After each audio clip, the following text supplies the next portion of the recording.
আমি এজিবি দলৰ হৈ আমাৰ ঘৈণীয়েক নুৰ হাছিনা বেগম কেণ্ডিডেট হৈছে। ৰাইজে আমাক ছাপোৰ্ট কৰি আছে। আমি ৰাইজৰ হৈ যোৱা 5 বছৰত যিমান সমস্যা আছে, যিমান পাৰিছোঁ সিমানে ৰাইজৰ লগত আছিলোঁ, ৰাতি দিনে কাম কৰিছোঁ। আমাৰ এটা আত্মবিশ্বাস কানিমাৰা জিবিৰ ৰাইজ আমাক ছাপোৰ্ট কৰিব। আগামী দিনত যে 7 তাৰিখত যে ইলেকশ্যন হ'ব, ভোট হ'ব, তাতে ভোটেৰ প্যাটাৰ্নটা আমি অলৰেডি গম পাইছোঁ। মানুহৰ মুখে মুখে উঠিছে যে এই মানুহটো আচলতে মানুহৰ বিপদৰ সময়ত থিয় দিয়ে আৰু মানুহক সহায় কৰে, তাক মাতিলে পাওঁ।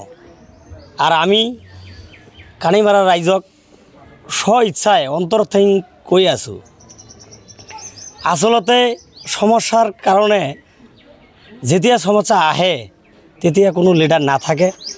আমি যিমান পাৰোঁ আমাৰ এজিবি দলৰ মুখিয়াল ব্যক্তিক লৈ, সমাজৰ যিবিলাক মুৰব্বী আছে এখেতক লৈ মিলিজুলি আমি ৰাইজৰ যি সমস্যা এই সমাধানত আমি মানে যিমান পাৰোঁ আমি সহায় কৰোঁ। প্ৰশাসন বিভাগ যে আছে, চিভিল আছে আৰু সমূহ ৰাইজে সঁহাৰি দি আছে, এখেতৰ হৈ আমি কাম কৰিম।